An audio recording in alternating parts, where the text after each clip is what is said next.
ये हमारा सबसे पहला सेशन होगा। स्ट्रिंग्स यानी एरे ऑफ कैरेक्टर्स के बारे में हम डिस्कशन करेंगे।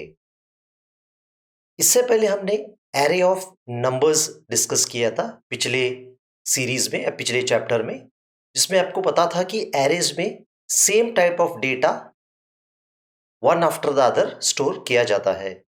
तो यहाँ स्ट्रिंग्स में डिफरेंस यही है कि हर कैरेक्टर जो होता है आपको कीबोर्ड पे, उसे आप एक कैरेक्टर मानते हैं। उस कैरेक्टर को हम एरे में स्टोर कर सकते हैं। चलिए थोड़े एग्जाम्पल द्वारा आपको हम स्ट्रिंग्स का मतलब समझाने की कोशिश करेंगे। सबसे पहले हम क्या करेंगे, ये एरे ऑफ कैरेक्टर्स को इनिशियलाइज कैसे करते हैं इसके बारे में थोड़ा आपको अलग अलग अप्रोचेस आपको समझाने की हम कोशिश करेंगे। सबसे पहले हमने डिक्लेयर कर दिया कैर नेम और एरे का साइज ने डिक्लेयर कर दिया, और हमने इनिशियलाइज कर दिया GEU और लास्ट को एक नल कैरेक्टर। मैं समझाता हूं ये नल क्या है। तो यहाँ पे आएगा G, ये आएगा E, ये आएगा U और यहाँ पे आएगा नल कैरेक्टर। तो इसका मतलब ये है कि नेम एक एरे ऑफ कैरेक्टर है। मैं इस एरे ऑफ कैरेक्टर्स को कैरेक्टर बाय कैरेक्टर इनिशियलाइज कर रहा हूं, ताकि सी कंपाइलर को पता चले कि कब आपका कैरेक्टर्स खत्म हो गए, इसलिए हमें नल ऐड करना पड़ता है। तो यहाँ पे हमने नल इसीलिए ऐड कर दिया ताकि हमें पता है कि हमारा कैरेक्टर्स है केवल GE और U। क्योंकि एक एरे है नेम, आप ये अज्यूम कर सकते हैं कॉन्सेप्ट के लिए, एरे शुरू हो रही है 1000th एड्रेस पे। क्योंकि साइज ऑफ कैरेक्टर एक ही बाइट होगा, तो G होगा 1000th एड्रेस पे, E होगा 1001, U होगा 1002 और नल होगा 1003 पे। अब अगला स्टेप पे हम क्या करेंगे, हम एरे का साइज देके हम इनिशियलाइज कराएंगे। जब हम एरे का साइज देंगे तब क्या होगा, यही सेम प्रोसेस चलेगा, लेकिन क्या होगा, ये लास्ट नल के बाद वापस एक नल ऑटोमेटिकली ऐड हो जाएगा।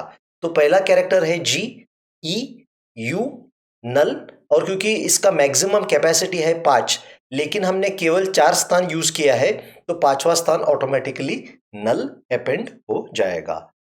तो इससे ये पता चलेगा कि यहाँ पे एरे का साइज 1 2 3 4 होगा पहले केस में। यहाँ पे क्योंकि हमने साइज दिया है, साइज होगा 5। अब अगला स्टेप पे हम क्या कर रहे, एक एरे नेम उसे हम इनिशियलाइज कर रहे GEU। लेकिन अगर आप ध्यान से देखोगे इसमें डिफरेंस ये है कि GEU हम डबल कोट्स में एंटर करा रहे, तो यहाँ पे क्या होगा, GEU आएगा, और क्योंकि हम इनिशियलाइज डबल कोट से कर रहे, सी कंपाइलर ऑटोमेटिकली ये नल कैरेक्टर ऐड करेगा। इसका मतलब ये है, जब आप एरे ऑफ कैरेक्टर्स को कैरेक्टर बाय कैरेक्टर इनिशियलाइज करोगे, तब आपको कंपलसरी ये नल कैरेक्टर देना पड़ेगा। लेकिन जब आप एरे ऑफ कैरेक्टर्स को डबल कोट के अंदर इनिशियलाइज करोगे, तो compiler automatically null character add करेगा। अब इसका साइज क्या होगा, 1 2 3 और 4, तो ए एरे का साइज होगा 4। अब ए देखिए यहाँ पे भी सेम है जैसे यहाँ था, लेकिन हम डबल कोट से इनिशियलाइज कर रहे हैं और यू के बाद एक स्पेस है। आपको ध्यान रखना पड़ेगा भी, स्पेस भी एक कैरेक्टर होगा। तो अगर हम इनिशियलाइज करेंगे ऐसे दिखेगा GEU स्पेस, स्पेस के लिए मैं ऐसे करूंगा ताकि आपको पता चले। तो टोटल इसका लेंथ है 5, 1 2 3 4, और 5वां स्पेस होगा, 5वां पोजीशन होगा नल के लिए। ये नल के बारे में थोड़ी देर में मैं आपको समझाऊंगा। तो अगर आपका कैपेसिटी है 5, तो आपने पूरे 5 स्थान यूज कर दिया। आपको एक स्थान नल कैरेक्टर के लिए जगह बनाए रखना पड़ा, बहुत जरूरी है। अब देखिए हम क्या कर रहे, यहां पे अब हम इनिशियलाइज कर रहे नेम ऑफ फाइल GEHUD। तो GEHUD। अब प्रॉब्लम क्या हो गया, 0 1 2 3 और 4, टोटल कितने हो गए, 5 कैरेक्टर हमने इनिशियलाइज कर दिया, और मैक्सिमम एरे का कैपेसिटी भी है 5। तो हमें यहाँ नल कैरेक्टर रखने के लिए कोई स्थान नहीं रहा। अब प्रॉब्लम क्या होगा, अब जब printf और scanf, खास तौर के जब printf आप यूज करने की कोशिश करोगे इस नेम ऑफ फाइल के साथ, तो printf पता नहीं कर पाएगा कि यहाँ नल कैरेक्टर कहाँ है। तो GEHUD प्रिंट करेगा, और D के बाद 100% कुछ गार्बेज वैल्यू प्रिंट होगा, या ऐसे ही कैरेक्टर प्रिंट होते जाएंगे जब तक प्रिंट एक नल कैरेक्टर एनकाउंटर करेगा। नल का ASCII वैल्यू है 0, 0 यानी कैरेक्टर 0 जो 48 वो नहीं है, एस की वैल्यू ही 0 है। अब ये देखिए, अब हम क्या कर रहे हैं, यहां पे एक pointer to character type of data define कर रहे हैं। तो यहां पे क्या हो रहा है, अब यहां ऐसे देख सकते हैं आप, एक वेरिएबल है पीटीआर, इसका एड्रेस समझ लीजिए आप 2050 है पीटीआर का। ये पीटीआर जो है GEHU को रेफर कर रहा है। समझ लीजिए जी शुरू हो रहा है एड्रेस 1000 से, ई होगा 1001, तो इस तरह एड्रेस बढ़ते जाएंगे।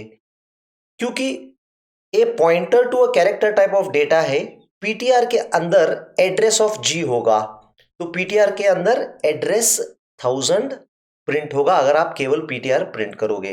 1000 मतलब मैंने केवल एक एग्जांपल दिया आपको, इसका मतलब नहीं कि 1000 ही प्रिंट होगा। जो कंपाइलर या रन टाइम पे ऑपरेटिंग सिस्टम एड्रेस एलोकेट करेगा GEHU के लिए, वो एड्रेस प्रिंट होगा।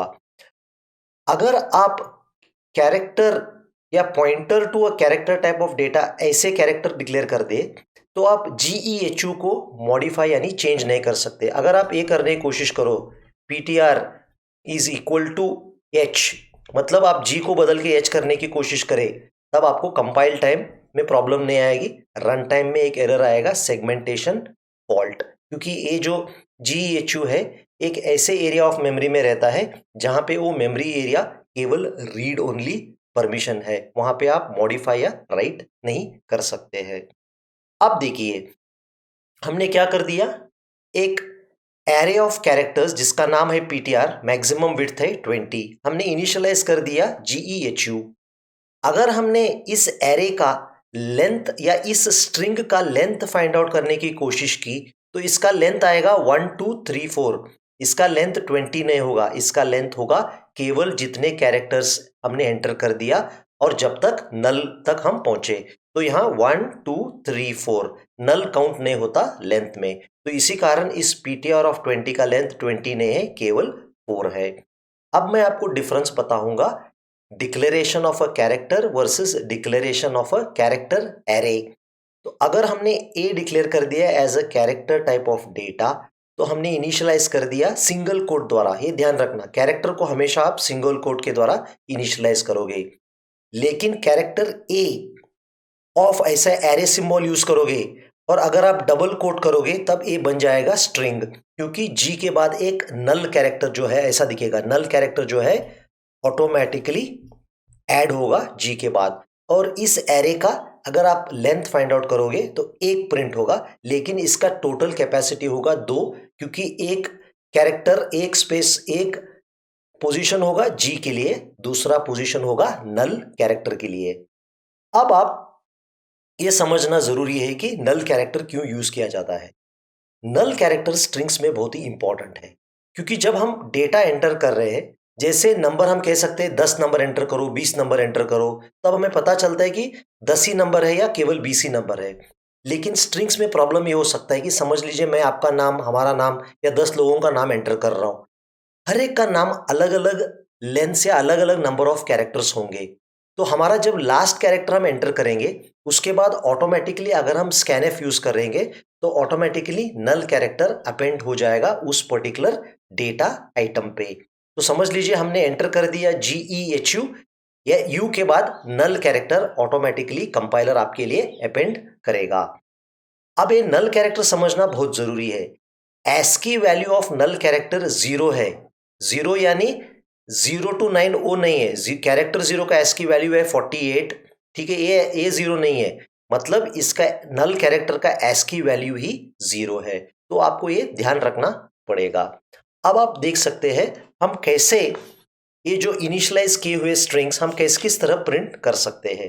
तो अगर हमने नेम यहां पे डिक्लेयर कर दिया नेम 1, इनिशियलाइज कर दिया 1 कैरेक्टर एट अ टाइम, इसी कारण हम नल दे रहे हैं।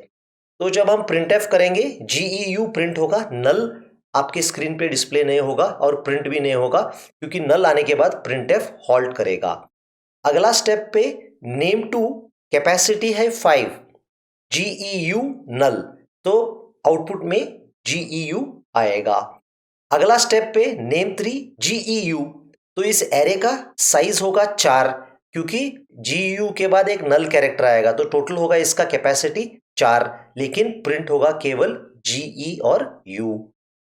अगला इस पे मैक्सिमम विड्थ है 5, लेकिन केवल हम 3 कैरेक्टर स्टोर कर रहे हैं, उसके बाद एक स्पेस होगा, स्पेस के बाद नल होगा, तो हम पूरे कैपेसिटी यूज कर रहे और आउटपुट जब प्रिंट होगा GEU और स्पेस भी प्रिंट होगा, लेकिन स्पेस हमें दिखेगा नहीं क्योंकि वो इनविजिबल कैरेक्टर है। अब देखिए इसमें प्रॉब्लम आएगा, आपने कैपेसिटी दे दिया 5 और आपने पूरे 5 कैरेक्टर ऑक्यूपाई कर दी, और इसमें प्रॉब्लम यह है कि आपको नल कैरेक्टर रखने के लिए कोई जगह नहीं रहा, तो GEHU D तो प्रिंट होगा, लेकिन D के बाद ऑलमोस्ट सर्टनली आपके यहाँ कुछ गार्बेज कैरेक्टर्स प्रिंट होंगे जब तक प्रिंटफ पहला नल कैरेक्टर मेमोरी में एनकाउंटर ना करे। जैसे ही नल कैरेक्टर एनकाउंटर करेगा प्रिंटफ उसी तरह यहाँ रुक जाएगा। अब देखिए अब हम क्या कर रहे हैं, star PTR is equal to GEHU, तो अगर हम PTR प्रिंट करेंगे तो GEHU प्रिंट होगा। तो आपको ये याद रखना पड़ेगा, प्रिंटफ के लिए एक पैरामीटर होता है एक पॉइंटर, जैसे मैंने पहले समझाया था ये सारे जो एरेज है एक कांस्टेंट टाइप ऑफ एड्रेस यानी कांस्टेंट पॉइंटर्स है, और PTR क्या है, वेरिएबल पॉइंटर है। तो जब हम PTR प्रिंटफ को भेजेंगे तो एड्रेस ऑफ G PTR का जो एड्रेस ऑफ G है, एड्रेस ऑफ G प्रिंटफ के पास जाएगा, और प्रिंटफ हर कैरेक्टर GEHU प्रिंट करते जाएगा जब तक वो नल कैरेक्टर ना एनकाउंटर करे। और लास्ट में क्या है, हमने डिक्लेयर कर दिया PTR1 is equal to GEHU। ये तो नॉर्मल ऐसे ही डिक्लेरेशन जैसा है, तो हमने जैसे ही प्रिंट करेगा GEHU आउटपुट स्क्रीन पे आपको प्रिंट हो जाएगा। इस स्ट्रिंग्स के पहले 5 या 6 लेक्चर में आपको पहले थ्योरेटिकली कॉन्सेप्ट समझाया जाएगा जैसे मैं समझा रहा हूं, उसके बाद इसके इमीडिएटली आपको एक डेमो प्रोग्राम दिखाई देगा। तो प्लीज आप पहले कॉन्सेप्ट देख लीजिए, कॉन्सेप्ट देखने के बाद आप डेमो प्रोग्राम की तरफ बढ़िए, और डेमो प्रोग्राम में आप देखिए जी कैसे हम एग्जीक्यूट कर रहे हैं और कैसे आउटपुट स्क्रीन पे आ रहा है, और खास करके इस वाले पे प्रॉब्लम कैसे गार्बेज आउटपुट प्रिंट हो रहा है वो आप जरूर देखिए। तो ये था basic initial concept of array of characters. Array of characters को सी में आप स्ट्रिंग्स भी कहते हैं, और स्ट्रिंग्स को हम अलग अलग तरीके से इनिशियलाइज करना एरे को हमने आपको दिखाया।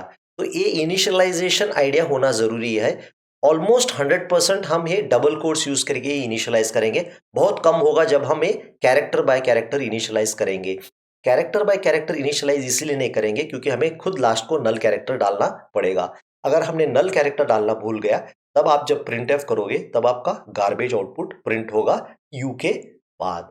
तो ये था बेसिक आइडिया अबाउट स्ट्रिंग्स। इसमें आपको इनिशियलाइजेशन समझ में आना चाहिए और नल कैरेक्टर क्या है समझ में आना चाहिए। नल कैरेक्टर का ये है, नल कैरेक्टर को आप कहते हैं टर्मिनेटिंग कैरेक्टर, मतलब इससे पता हो जाता है कि स्ट्रिंग या एरे ऑफ कैरेक्टर्स कब किस पोजीशन पे खत्म हो रहा है।